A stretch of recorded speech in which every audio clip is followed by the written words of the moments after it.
Have a good battle, friend. You know what else is no good? Well, actually, you know what is a total mixed bag of emotions?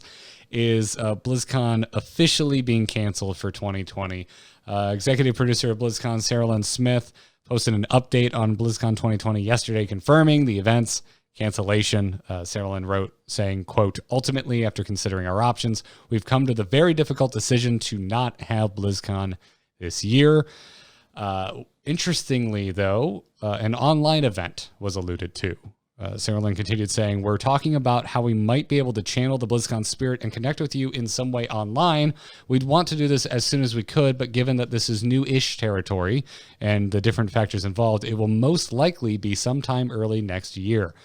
So BlizzCon online, January, February 2021? Yeah. And okay, I'm glad that you kind of prefaced all of this by saying it's a mixed bag of emotions, because I have definitely been on a roller coaster since this was announced. I'm sad that the event won't be happening because I know it is just so central to so many people's years. Like, a lot of people use this as their vacation. I know for Garrett, you and I, it's the one time of the year we get to see each other. And I know that's true across a lot of different people, a lot of different relationships. Like, BlizzCon is your place that you see your people once a year. So, but that was my sad feelings. But then my happy feelings was like, because of my job and being a contract employee, I don't actually have any vacation. So I didn't think I was going to be able to go this year. So now I don't have anything to miss out on.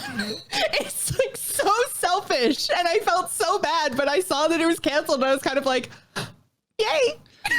Well, I mean, granted, a little fair, a little selfish, a little tiny bit, no, but that's totally okay. selfish. Like, I am completely aware, but that was like my immediate gut reaction was I was like, I don't have to stress about not being able to go anymore, or like trying to figure out some like wild and wacky scheme to try to get there. Like, it's something off my plate, which in these times, things off your plate is a really nice kind of mental break. So I was kind of happy, but then I was also sad because I know it means a lot to a lot of people. So well, I share that feeling as well, because it, like, had they had it, I'm not sure I would have felt comfortable going.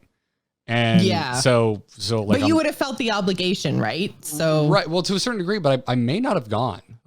Katie and I were having really serious conversations about if we were even going to plan to go this year. On top of personal, nobody cares, but it's our 5-year wedding anniversary. Aww. When BlizzCon usually happens, because we got married right before BlizzCon. Also, wait, it's been 5 years. It was 2015. It was October 2015. It is now. We will be approaching October 2020. Probably tomorrow at the rate time is currently slipping because of its continued irrelevance. But you're going to get in super trouble because you forgot to get an anniversary present because you thought it was still months away. And then it turns out to be tomorrow. And you're just like, when did October happen? And no one can tell you. Yeah, exactly. So my point being is, like, I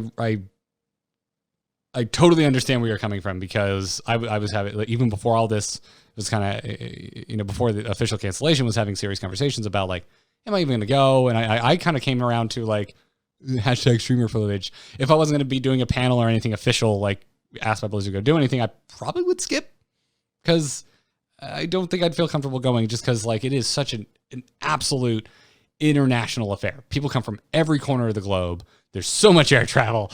There's so much cross-contamination happening.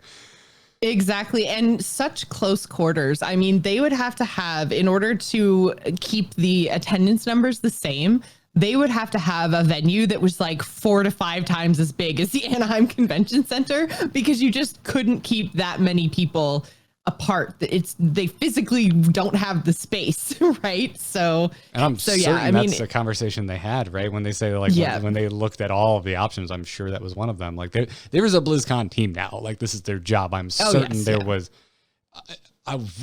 money I would pay to be a fly on the wall in those meetings. Because as someone who doesn't have to perform that job, it would be very entertaining to see the conversations that had. I'm sure if you are in that role, it has been absolutely the most stressful point in the history of your job position. So I feel for you. But But you're absolutely right. Like, it's not feasible right now. Like, things are looking better for sure.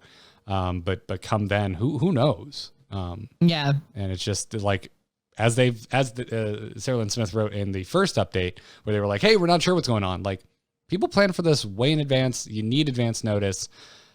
As I wrote on Twitter, I think it's 100% the right call. But as you and I are talking and moving and working through right now, I have big time mixed emotions.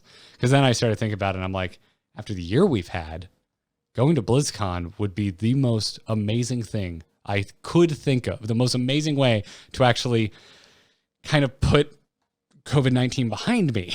Like, selfishly feeling like, man, maybe you'll do that in 2021. Exactly. I hope. I really do. Yeah. I really do. Whenever I get to see you and Kyle and our listeners and like do a live show and go to BlizzCon and all of that stuff, get wrecked in the Hilton lobby like a total, jerk. Like, it's going to feel amazing. And so really, hey, Angry Chicken listeners, you come out every year in full force. I'm going to miss you all. And I could really, really use hanging out with you all right now, like more than ever before. Same. That's my final thought on BlizzCon being canceled. Yeah, we should also mention that they did talk about esports and basically said that they're still going to support some high level competition. So I think we can basically expect like things like the Hearthstone World Championships to still be held. I mean, they've kind of made the transition over to esports from home. So I think that we can kind of just expect more of the same. Yeah. It's something they are more than capable of producing remotely, which they've already been doing, as we see. I mean, and it's even different depending on which esport it is, right? Like I'm still enjoying GSL, and they're still using their studio. There's just no audience, like, which is wild, and now I'm just used to it. Like, it's just this is just the reality that we live in right now, and I've become numb to it, I guess. But there's no reason esports should not happen. It's just gonna happen in your PJs and your sponsored jersey. And that's okay. And there's nothing wrong with that. Exactly. Yeah.